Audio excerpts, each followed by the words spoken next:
బాగుంది. ఆ రోజు ఫంక్షన్ బ్రహ్మాండంగా జరిగింది. It's most memorable night you know. ఇది మమ్మీ డాడీ. వీళ్ళెవరు? ఓ Subbu uncle, Usha aunty, Tarun's parents. ఈయన కర్నల్ ఏకలింగం. పేరు వెరైటీగా ఉంది. మనిషి అంతకన్నా వెరైటీ. వీళ్ళింట్లో టీవీ ఉంది కానీ క్రికెట్ పక్కింట్లో చూస్తాడు.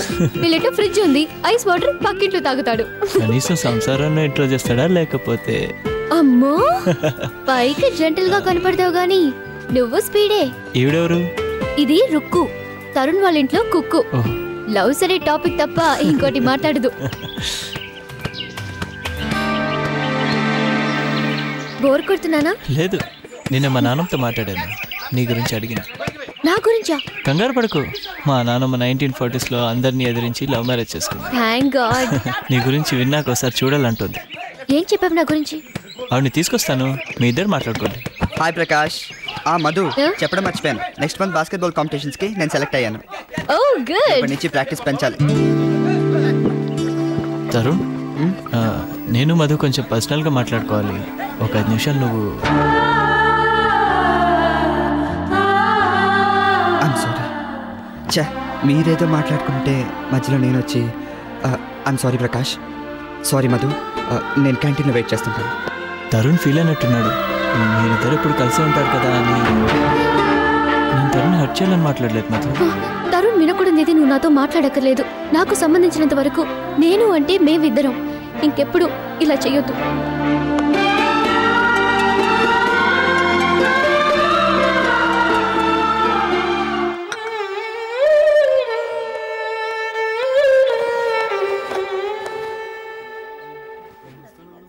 ప్రకాష్ వెళ్ళిపోయాడా? సారీ. ఏమైంది? ఇందాక ప్రకాష్ నీతో అలా మాట్లాడుతుంటే నాకు. ఊరుకో, చిన్నపిల్ల ఏడిపేంటి? ఎవరిని చూస్తే బాగోదు. ఇందులో ప్రకాష్ తప్పేం లేదు. నేనే మధ్యలో రాకుండా ఉండాల్సింది. ప్రకాష్ చాలా డీసెంట్గానే చెప్పాడు. అంటే నువ్వేం ఫీల్ అవ్వలేదుగా? నిజంగా ఫీల్ అవ్వలేదా? లేదు. ఇంత కూడా ఫీల్ అవ్వలేదా? లేదు. పోనీ ఇంత కూడా ఫీల్ అవ్వలేదు. సరేనా? నువ్వు ఫీల్ అయ్యావనుకుని నేను ఫీల్ అయ్యి అనవసరంగా ఏడ్చాను. తల నొప్పి వస్తుంది. నాకు కూడా టీ చెప్పు.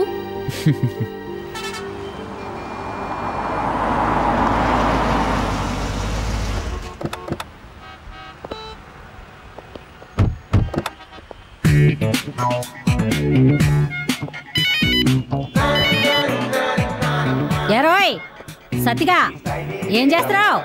నేను లేను కదా అని తిని తొంగున్నామంటే తోలు వచ్చేస్తాను.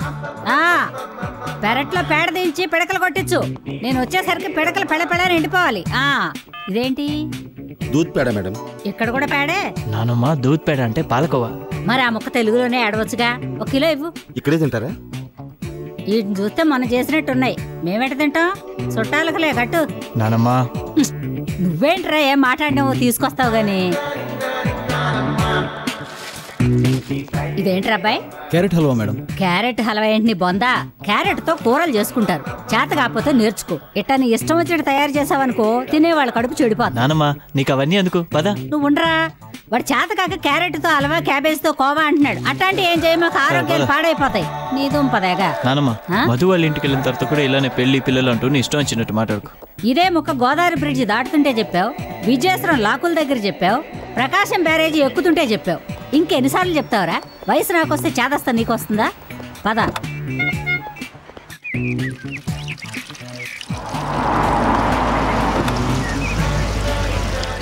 హాయ్ ప్రకాష్. హాయ్ నానమ్మ. నమస్తే. బాగున్నారా నానమ్మ? నేను వీడికి నానమ్మనని నీకెలా తెలుసు? ప్రకాష్ మీ గురించి రోజు చెప్తూనే ఉంటాడు. చెప్పే ఉంటాడు. ఈ వెదవకు నేనంటే ప్రాణం. హాయ్ ప్రకాష్. నమస్తే. ఇతనెవరు? తరుణ్ నా ఫ్రెండ్. ఎదురింట్లో ఉంటాడు. ఎదురింట్లో అయితే ఎక్కడ తిరుగుతున్నాడండి? రండి. డాడీ ప్రకాష్ అని వాళ్ళ గ్రాండ్ మదర్. రండి కూర్చోండి అమ్మా. మమ్మీ. నమస్కారం అండి. నమస్కారం. ప్రకాష్ ని నేను టీవీలో చూశాను. అందరూ చూసారండి, నేను తప్ప. అంటే చూడటానికి టీవీ లేక కాదు, తీరిక లేక. వీళ్ళ నాన్న మా ఇంటి పైన కోళ్ల గంపలాగా ఇంత పెద్ద డిష్ పెట్టించాడు. 100 ఛానళ్ళు వస్తాయి. ఏం లాభం? 50 ఎకరాల మాగాణి, 25 ఎకరాల కొబ్బరి తోట, 10 ఎకరాల నిమ్మ తోట, 15 మంది పాలేళ్లు, 20 గేదెలు, ఇచ్చే పాలు వాటి పేడ ఆడితోనే సరిపోతుంది. వాళ్ళ ఫైనాన్షియల్ పొజిషన్ చెప్పేసింది. పోనీ నా కొడుకుని కోడల్ని రమ్మందావా అంటే వాళ్ళిద్దరూ అమెరికా వదిలి రామంటున్నారు. సంవత్సరానికి ఒకసారి చూసిపోతుంటారులేండి బతుకున్నానో లేదో అని. ఇదిగో ఈ ఫోన్ ఇచ్చారులేండి రోజు మాట్లాడుకోవటానికి. ఫ్యామిలీ పొజిషన్ కూడా చెప్పేసింది. పోనీ మీరే అమెరికాలో ఉండొచ్చుగా. అది చూసా, అక్కడ అందరూ బిజీ.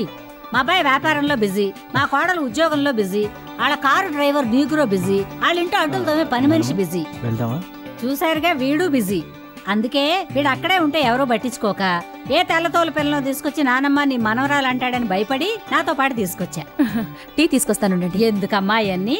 నేనున్న కాసేపు నా ఎదురుగుండా కూర్చుని మాట్లాడండి చాలు. మమ్మల్ని మాట్లాడిస్తేగా. మీరు మాట్లాడుతూ ఉండండి, టీ మేం చేసేస్తాం. అమ్మాయి ఏం చదువుతుంది? Degree final year. ఆహా, పెళ్ళెప్పుడు చేద్దామని? ఇంకా ఏమనుకోలేదండి. తొందరగా అనేసుకోండి, మీకంటే ముందు అమ్మాయి ఏమన్నా అనుకుంటే మీకు కష్టం. సర్లేరా. ఆవిడ వరస చూస్తుంటే ఇప్పుడే ముహూర్తాలు పెట్టేసుకుని పెళ్లి చేసేసి నేను తీసుకెళ్లిపోయేలా ఉంది. ఆవిడ ఈ రోజు వస్తుందని ఒక్క మాట చెప్పుండొచ్చు కదా, కనీసం మమ్మీ డాడీని ప్రిపేర్ చేసి ఉండేదాన్ని. వరదలు, తుఫాన్లు ఇలాంటి నానమ్మలు ప్రిపేర్ అయ్యే టైం ఇచ్చి రారు. నీకు వంట చేయటం కూడా వచ్చా? నేను చేస్తే వంకలు పెట్టడం వచ్చు. వెళ్దామా? ఆ, వస్తామండి. మంచిదండి. ఎలాగూ పరీక్షలు దగ్గర పడ్డాయి కాబట్టి అవి అయిపోగానే ఆ 3 ముళ్ళు వేయించేస్తే మన పని అయిపోద్ది. ఆ తర్వాత వాళ్ళ తంటాలేవో వాళ్ళు పడతారు. ఏమంటారు? నేను పెళ్లి విషయాలు ఎత్తదన్నా ఎందుకు మాట్లాడావు? ఒరేయ్, భగవద్గీతలో కృష్ణుడు ఏం చెప్పాడు? నాకు ఆయనతో పెద్ద పరిచయం లేదులే, నీకేమని చెప్పాడా? దీపం వెలిగిస్తే మంచం కింద దాచుకోకూడదు, గూట్లో పెట్టాలి అని చెప్పాడు. అలాగే అమ్మాయిని ప్రేమిస్తే ముందు వాళ్ళ అమ్మా నాన్నకి తెలియజేయాలి, లేకపోతే ఎవడో ఒకటి కట్టపెడతారు. ఆ తర్వాత నువ్వు వేడవడో నేను ఓదార్చడం. ఈ వయసులో నాకు ఇవన్నీ అవసరమా? నువ్వు బానే మధు, వెళ్ళేటప్పుడు ఆ ముసలావిడేమందో విన్నావా? No daddy. అది వినలేదంటే నేను వినలేదు. కానీ మేం విన్నాం. ఎరా, నా కూతుర్ని కాలేజీకి తీసుకెళ్ళరా అంటే కళ్యాణ మండపానికి తీసుకెళ్లే బాధ్యత కూడా తీసుకుంటావా? ఈ కుట్రలో నాదేం భాగం లేదు అంకుల్. నేను వద్దని అదే ప్రేమించింది. దుర్మార్గుడా డాడీ, వీడి మాటలు నమ్మకండి. అసలు చేసిందంతా వీడే. అది ప్రేమించింది కాబట్టి నేను ఓకే అన్నాను.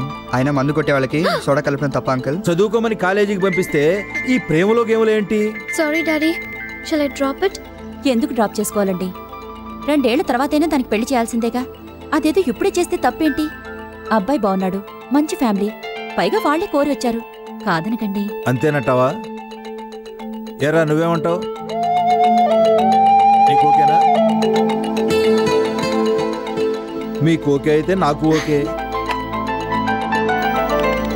హలో ఒరేయ్ సుబ్బు, ఒకసారి అర్జెంటుగా రా, నీతో ఒక ఇంపార్టెంట్ విషయం మాట్లాడాలి.